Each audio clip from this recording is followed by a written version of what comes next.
Horror कहानियाँ थी। बदला पार्ट 2। अब तक आपने देखा सुषमा के घर नलिनी नाम की एक लड़की आती है और राजीव की तबीयत खराब हो जाती है। परेशान होकर सुषमा अपने ससुर को बुलाती है जो एक डॉक्टर है। सुषमा का ससुर नलिनी को देखकर घबरा जाता है। अब आगे अपने ससुर जी की बात सुनकर सुषमा हैरान रह गई। पापा जी, ये आप क्या कह रहे हैं? क्या आप इस लड़की को जानते हैं? जादू करनी है ये, जादू करनी। ये सबको मार डालेगी, किसी को जिंदा नहीं छोड़ेगी। तुमने इस लड़की को घर में लाकर बहुत बड़ी गलती कर दी है बहू।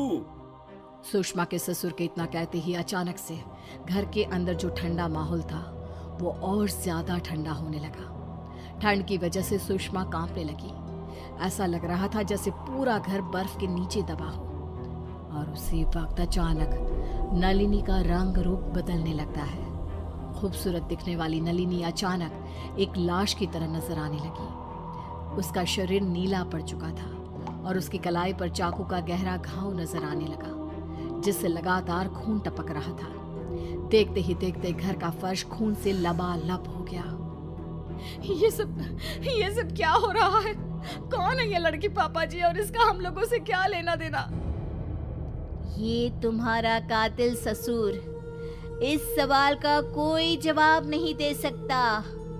मैंने किसी का कत्ल नहीं किया है। मैं डॉक्टर हूँ, डॉक्टर। लोगों की जान बचाने का काम करता हूँ, उन्हें मारने का नहीं। तभी नलिनी अपना हाथ ऊपर करती है और उसकी ताकत से सुषमा का ससुर हवा में उड़ने लगता है। ये देखकर सुषमा कांपने लगी। नहीं, ऐसा मत करो। छोड़ दो मेरे ससुर जी को, छोड़ दो नलिनी।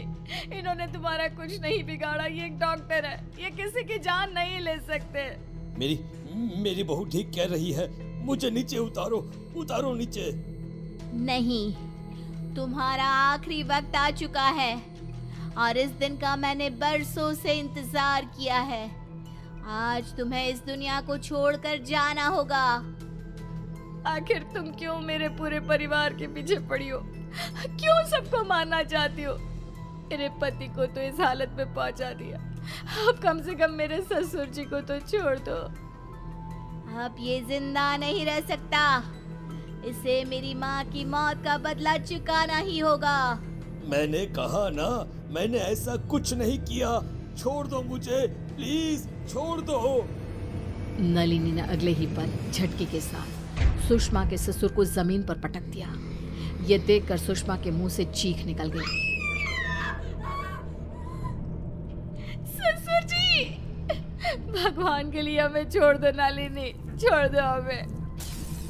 सिर्फ इसकी वजह से, इसी एक पल के इंतजार में मैं न जाने पिछले कितने सालों से काला जादू सीख रही हूँ।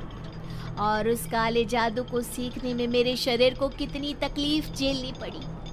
ये जो निशान है मेरे हाथों पर, वो गर्म लोहे की सरियों से गोद कर बनाए गए हैं।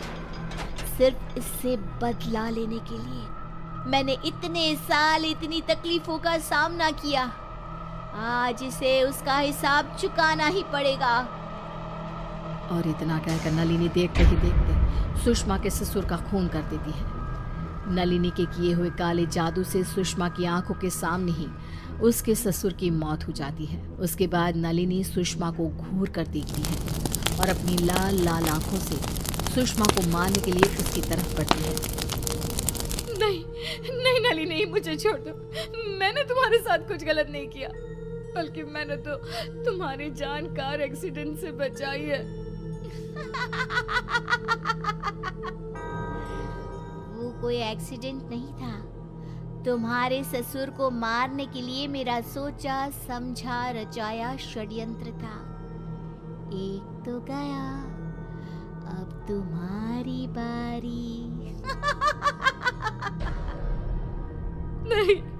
नहीं नलिनी, गलती मेरे ससुर जी की थी और तुमने उन्हें सजा भी दे दी। प्लीज अब मुझे छोड़ दो। मैंने तुम्हारा कुछ नहीं बिगाड़ा। मुझे क्यों मार रही हो? Please Nalini, please. सुषमा के इस तरह गिड़गिड़ाने पर नलिनी उसकी जान बख्श अचानक वहां से गायब हो जाती है। ये देखकर सुषमा के होश उड़ जाते हैं, लेकिन वो राहत की सांस लेती है। पर अभी भी कहीं ना कहीं नलिनी की कही बातें उसके दिमाग में घूम रही थी। अब उसे सच का पता करना था। अपने ससुर जी के अंतिम संस्कार के बाद सुषमा सीधे उनके हॉस्पिटल पहुंच जाती है। मैं डॉक्टर आनंद की बहू हूं, मुझे तुमसे कुछ बात करनी है। अच्छा होगा सीधा जवाब ही दो। क्या कुछ साल पहले डॉक्टर आनंद के हाथों से किसी लेडी का कोई केस बिगड़ गया था? जी मैडम, उस रात डॉक्टर आनंद कहीं से पार्टी करके आए थे और एक गरीब लड़की अपनी माँ का इलाज करवाने यहाँ आई थी। डॉक्टर ने नशे में ही उन्हें ऑपरेट किया। हॉस्पिटल में कभी कभी लोग बातें करते हैं कि उस औरत की मौत डॉक्टर साहब की उसी लापरवाही की वजह से हुई थी। क्या? हाँ मैडम, बहुत गरीब माँ बेटी थी दोनों। कहना तो नहीं चाहिए, लेकिन उस वक्त हॉस्पिटल और डॉक्टर आनंद का नाम बदनाम ना हो, इसलिए उन्होंने उस बात को वहीं दबा दिया था। मुझे नलिनी से मिलना होगा। सुषमा नलिनी को ढूंढते ढूंढते उसके घर के पास पहुंचती है, जहां पड़ोसियों से पूछने पर उसे पता चलता है कि नलिनी काला जादू किया करती थी, जिसकी वजह से कोई भी इंसान उसके घर के आसपास तक भी नहीं जाता। लेकिन हिम्मत करते हुए सुषमा उसके घर के दरवाजे पर पहुंच जाती है। वो जैसे ही दरवाजे को हाथ लगाती है, दरवाजा अपने आप खुलने लगता है। सामने आंगन में नलिनी की सड़ी गली लाश पड़ी थी, जिसमें से बदबू आ रही थी। ये सब क्या हो रहा है? अब मैं क्या करूं?